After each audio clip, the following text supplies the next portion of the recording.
धोखेबाज इश्क। मैं गुरदीप जालंधर का रहने वाला हूँ। मैं आप सबके सामने अपनी कहानी लेकर आया हूँ। आप सब अपने अपने नज़रिए से मुझे जज करेंगे। कोई मुझे बुद्धू बोलेगा तो कोई पागल, कोई प्यार में अंधा। लेकिन मैं अपनी कहानी इसीलिए आप तक लेकर आया हूँ ताकि कोई और मेरी तरह इस्तेमाल न किया जाए। कहते हैं लोग प्यार में अंधे हो जाया करते हैं, पर मैं तो शायद गूंगा, बहरा, अंधा सब हो गया था। मैं प्यार का मारा इतना पागल कि खुद ही उस धोखेबाज की बातों में आता रहा। अच्छी खासी जिंदगी चल रही थी मेरी, लेकिन फिर एक दिन मेरे साथ ऐसा हुआ कि मेरी जिंदगी में ही उथल पुथल मच गई। एक दिन मेरे पास एक रॉन्ग नंबर से कॉल आई। मैंने फ़ोन उठाया तो उधर से आवाज़ आई, हेलो, और मैंने भी हेलो का जवाब दिया। वहाँ से फिर एक आवाज़ आई, आप कौन बोल रहे हैं? तो मैंने पूछा, आपने कहाँ पर कॉल किया है? आपको किससे बात करनी है? तो ऐसे ही बातें शुरू होती गई तो उसने बोला, मुझे आपसे ही बात करनी है। या फिर यूं कहे कि वो कहीं और नंबर लगाना चाहती थी और गलती से मेरा नंबर मिल गया, और मैं पागल इसको डेस्टिनी समझ के बात करता रहा। शायद मैं ये सोच बैठा था कि भगवान ने ही हम दोनों के तार एक दूसरे से मिलवा दिए हैं, क्योंकि मेरा मानना था इस दुनिया में यूं ही कोई किसी से नहीं मिलता, कुछ तो ऊपर लिखा होता है। फिर धीरे धीरे हम बातें करने लगे। उसने अपना नाम सिमरन बताया और इत्तेफाक ही था कि वो भी मेरे शहर में ही रहती थी। फिर कुछ दिन बात करने के बाद उसने मुझसे मिलने के लिए कहा। मैंने भी मिलने के लिए हाँ कहा और एक जगह डिसाइड करके हम एक दूसरे से मिलने पहुँचे। मुझे उससे मिलकर काफ़ी अच्छा लग रहा था कि तभी उसने बोला कि मुझे मेरे घर जाना है, और वो मुझसे मिलकर सीधा अपने घर को निकल गई। फिर 2 दिन तक अचानक से उसका कोई फ़ोन नहीं आया। मुझे भी थोड़ा अजीब लगा। पहले तो मुझे लगा था कि शायद घर पर होगी, बिजी होगी, पर फिर जब 2 दिन तक ना कोई फ़ोन ना कोई मैसेज आया उसका, तो मैंने उस नंबर पर कॉल किया और फ़ोन किसी और ने ही उठाया, और उसकी आवाज़ सुनकर मुझे थोड़ी हिचकिचाहट हुई।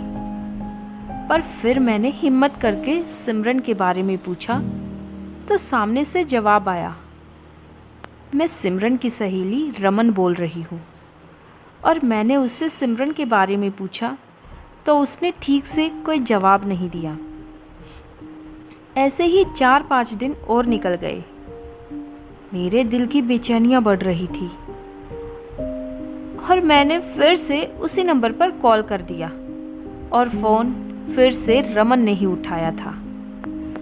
मेरी बेचैनी शायद रमन समझ चुकी थी, और एक दिन उसे मुझ पर तरस आ गया। रमन ने मुझे सब सच बता दिया कि सिमरन अपने किसी दोस्त से मिलने गई है और उसी के साथ है वो उसको बहुत पसंद करती है। तो मुझे यकीन ही नहीं हुआ। उसने सिमरन की सच्चाई वक्त रहते मेरे सामने खोल दी थी। अब मुझे बिल्कुल भी अच्छा नहीं लग रहा था, और धीरे धीरे मेरी बात रमन से शुरू हो गई। मुझे उससे बातें करना अच्छा लगने लगा था।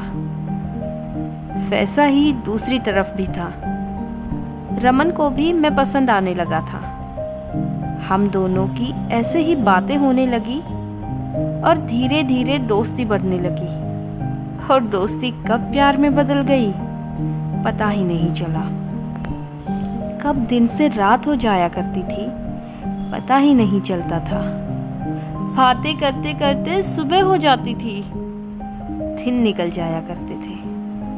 हम दोनों को एक दूसरे की आदत सी हो गई थी अब। और कुछ दिन बात करने के बाद रमन ने मुझसे मिलने के लिए कहा और मुझसे कहा कि अमृतसर आ जाओ, गोल्डन टेम्पल चलेंगे और साथ में मत्था टेकेंगे और मन्नत भी मांग लेंगे। तो मैं भी चला गया उससे मिलने। वहाँ मुझे उससे मिलकर एक अपनापन सा लगा। वो येलो कलर के सूट में गजब सी लग रही थी, लंबे बाल, झील सी आंखें, जिनको बस मैं देखता ही रह गया। कसम से बहुत प्यारी लग रही थी वो। भारतीय संस्कृति का नायाब नगीना लग रही थी। एक लड़की सूट सलवार में इतनी सुंदर लगती है, बस मैं आपको बता ही नहीं सकता। उसके लिए मेरे पास शब्द ही नहीं। खैर, मिलने के बाद वो अपने घर को जाने लगी तो मुझे एहसास हुआ कि जैसे कोई अपना मुझसे दूर हो रहा है। मैं बस उसी की यादों में खोया रहता था। हम दोनों इस रिश्ते में इतने पागल हो गए थे कि घंटों एक दूसरे से फ़ोन पर बातें किया करते थे। उसकी वो बातें, सुनो, रात में फ़ोन ना काटना और ऐसे ही सो जाना, उसका यूँ बोलना, मुझे आपके दिल की धड़कन सुननी है, हम ऐसे ही सो जाएंगे, आप बस फ़ोन मत काटना। शायद रब को भी यही मंजूर था, तभी तो सिमरन की सच्चाई पहले ही पता लग गई थी मुझे। रब की ही मेहर है जो आप मेरी ज़िंदगी में आए, और उसका ये कहना मेरे लिए बहुत बड़ी बात थी। वो मेरी इस वीरान सी ज़िंदगी में प्यार के रंग भरने आई थी, और मेरी ज़िंदगी में आकर एक दिन मुझसे बोली, दीप, मुझे कॉलेज के यूथ फेस्टिवल में जाना है, तो तुम भी चलो मेरे साथ। पर मैं थोड़ा बिज़ी था और काम के सिलसिले में मैं उसके साथ नहीं जा पाया। और वहाँ जाकर पता चलता है कि उसको उसका बचपन का प्यार मिला है, आई मीन क्रश, जिसको वह कभी नहीं पा सकी थी। उस लड़के की वजह से हम दोनों के बीच में थोड़ी सी दूरियां तो आ गई थी, पर वो दूरियां हमारे रिश्ते से बड़ी नहीं थी। जो गलतफहमी थी हमारे बीच में, वह भी दूर हो गई थी। वो कहते हैं ना, अगर प्यार दिल से करो तो झगड़े के बाद वह प्यार कई गुना बढ़ जाता है। तो वैसा ही हुआ था हमारे रिश्ते में भी। हम दोनों हर रविवार को अमृतसर गोल्डन टेम्पल जाते थे, और यह सिलसिला 2 साल तक यूं ही चलता रहा। तब तक रमन की फाइनल ईयर भी कंप्लीट हो गई थी, और फाइनल ईयर कंप्लीट होने के बाद वह चंडीगढ़ आ गई, और वहाँ जाकर वो किसी कंपनी में जॉब करने लगी, और साथ ही उसने अपनी पढ़ाई भी जारी रखी। हम मेरे अमृतसर छोड़ चंडीगढ़ के चक्कर लगने शुरू हो गए। प्यार का मारा आशिक जो था, मैं महीने में 2 बार उससे मिलने जालंधर से चंडीगढ़ जाया करता था। जब भी उसके एग्ज़ाम होते तो मैं उसको वहाँ से लेकर उसके एग्ज़ाम सेंटर तक पहुँचाता, और वहीं बाहर बैठकर उसका इंतज़ार करता, जब तक कि वो अपना एग्ज़ाम ख़त्म करके ना आ जाती। फिर वापस उसको ड्रॉप करके और फिर ही अपने घर जाता था। मैं उससे इतना प्यार करता था कि मेरे मन में कभी उसके लिए शक आया ही नहीं। बस मैं उस पर विश्वास करता था, और अपना भविष्य भी उसी के साथ देखता था। मेरे परिवार को भी उसके बारे में पता ही था, उनको कोई प्रॉब्लम नहीं थी। अब चंडीगढ़ में उसका 1 साल पूरा होने को था। एक दिन मैं अपने फ़ोन में व्हाट्सएप चला रहा था कि तभी हमारी एक कॉमन फ्रेंड का मैंने स्टेटस देखा। वह लहंगा पहने हुए थी।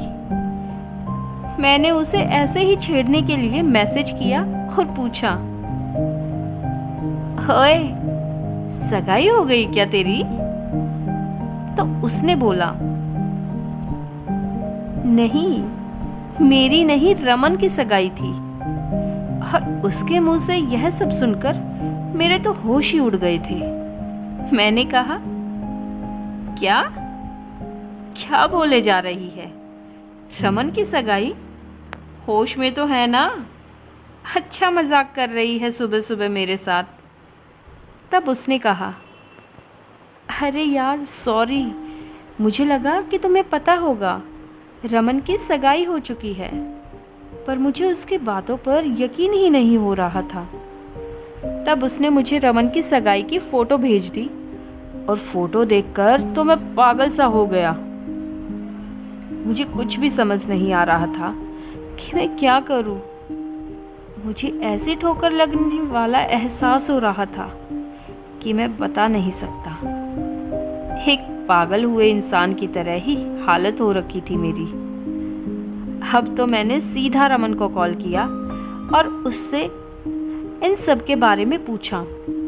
तब रमन ने रोती हुई आवाज़ में मुझसे कहा, मुझे माफ़ कर दो दीप, मेरे घर वालों ने मेरी सगाई कहीं और ज़बरदस्ती करवा दी है और मैं किस मुंह से तुम्हें सब सच बताती। तुम नहीं समझ पाते, तुम नहीं जानते मैं कितनी मजबूर हूँ। तुम तो मुझे धोखेबाज ही समझते ना। और मैंने उसकी बात पर यकीन कर लिया। लेकिन कुछ दिन के बाद मुझे पता चलता है कि वह लड़का रमन के घर वालों ने नहीं, रमन ने खुद ही पसंद किया था। लड़का दूसरे देश में रहता है और वह उसके ऊपर फिदा हो चुकी थी, और वो भी 1 साल पहले ही, जब वह मेरे साथ थी। क्या उसे एक बार भी मेरा ख्याल नहीं आया? मुझे धोखा देते टाइम एक बार भी मेरे बारे में नहीं सोचा? मैं तड़प रहा था और वह मुझे ऐसे ही तड़पते छोड़कर चली गई। मेरी रात की नींद, चैन सब चला गया था। किसी से धोखा खाया, मरता तो नहीं है, पर वह हर रोज़ घुट घुट कर जीता है, जो उसे एक बार के मरने से कहीं ज़्यादा तकलीफ देता है। मैं अब गुमसुम सा रहने लगा। घर पर जिस लड़की के बारे में मैंने बात की थी, जिसके लिए मैं अपने भविष्य के सपने देखता था, क्या जवाब दूंगा अब सबको? मेरे मन में यही सब चलता रहता था। फिर एक दिन करीबन 1 बजे मुझे उसका मैसेज आता है, और जैसे ही मैं फ़ोन उठाता हूँ, सामने से रोती हुई आवाज़ में मेरा नाम पुकारा जाता है, दीप, आई एम सो सॉरी, मुझे माफ़ कर दो, मैं तुम्हें ऐसे छोड़कर चली गई थी। मुझे माफ़ कर दो दीप, मैं नहीं रह सकती तुम्हारे बिना।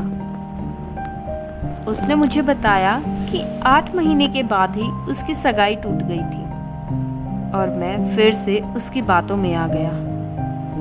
मैं खुश हो गया था कि मेरा पुराना प्यार वापस आ गया है। मैं यही सोच रहा था कि तुम जिस चीज़ को शिद्दत से चाहते हैं, तो पूरी कायनात कुछ न कुछ करके हमें उससे मिलवा ही देती है। पर शायद यहाँ मैं गलत था। हम एक बार फिर से पहले की तरह ही रहने लगे थे, और बातों ही बातों में वह मुझसे कहती है कि दीप, मेरे घर वाले मेरे लिए लड़का देख रहे हैं। और उसके मुंह से यह सब दोबारा सुनना मेरे लिए मौत से बढ़कर था।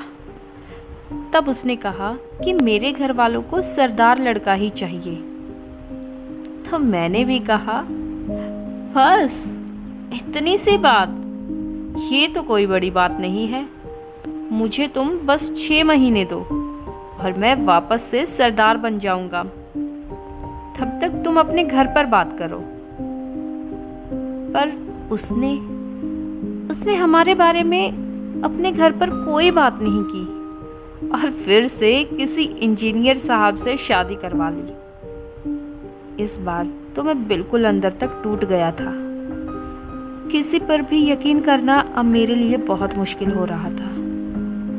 मैं नहीं समझ पा रहा था कि अब आगे मैं क्या करूं। इसी बीच मेरे घर वालों ने मेरे लिए रिश्ता कहीं और देखना शुरू कर दिया और अपने प्यार की दुहाई देते हुए उन्होंने मुझसे कहा कि बेटा, तेरे प्यार के चक्कर में हमने सब अपनाया था, पर बस अब और नहीं। अब तुम्हें भी हमारी बात माननी होगी। तुझे कहीं और शादी करनी ही होगी। और मैंने भी घर वालों के सामने हार मान ली। यहाँ मेरी सगाई हो चुकी थी और मेरी सगाई और शादी में 2 साल का अंतर था। और इस 2 साल के बीच में रमन मैडम ने फिर से मुझसे बात करने की कोशिश की। कई बार तो मुझे ऐसा लगता था कि शायद वह बनी ही मुझे सताने के लिए थी, या यूं कहो मैं उसकी हाथों की कठपुतली ही बनकर रह गया था। उसको भी शायद मज़ा आता था मुझ जैसी कठपुतली को अपने इशारे पर नचाने में। जब कोई और उसे नहीं सूझता था तो आ जाती थी मेरे पास मुझे नचाने के लिए। अच्छा टाइम पास किया उसने अपना। कुछ टाइम बाद उसने मुझे दोबारा से कांटेक्ट करने के कहा। दीप, मेरा डाइवोर्स हो गया है। मैंने सब जतन करके देख लिए, पर मैं तुम्हें नहीं भूल सकती। तो मैंने कहा, रमन बस भी करो, अब और मुझसे नहीं होगा। कोई इंसान किसी जगह पर एक बार धोखा खा सकता है, एक बार ठोकर खा सकता है। अगर वो बार बार ठोकर खाए तो उसे पागल ही कहा जाएगा। उसने मुझसे फिर से कहा, दीप तुम मेरे लिए तोड़ दो ना अपनी सगाई। चलो हम भाग चलते हैं और अपनी एक नई दुनिया बसाते हैं। पर अब मेरे सामने मेरा परिवार था और मैं इतना भी खुदगर्ज नहीं था कि अपने प्यार के लिए परिवार की आंखों में फिर से आंसू दे जाऊं। मैंने उसे अब की बार साफ मना कर दिया कि अब मैं तुम पर विश्वास नहीं कर सकता। और मेरा ऐसे बोलने की देर थी कि मैडम ने फिर से 1 महीने के अंदर शादी कर ली। खैर जो भी हो, मैं तो बस इतना ही कहूँगा कि जैसा उसने मेरे साथ किया है, भगवान ना करे उसके साथ कभी ऐसा हो। कहते हैं ना, दूध का जला हुआ छाछ भी फूंक फूंक कर पीता है। उसने हर बार मेरा भरोसा तोड़ा है कि अब तो मुझे अपनों पर भी यकीन करने में डर लगता है। नहीं यकीन कर पाता मैं किसी पर भी। और शायद मैं जैसा हूँ यह भी सब मेरी ही गलती की वजह से है। सो दोस्तों, अगर आपको आज की वीडियो पसंद आई हो तो वीडियो को लाइक, शेयर और कमेंट ज़रूर कीजिए। और आगे भी इसी तरह की कहानियों के लिए चैनल को सब्सक्राइब कीजिए। Thanks for watching and keep spotting.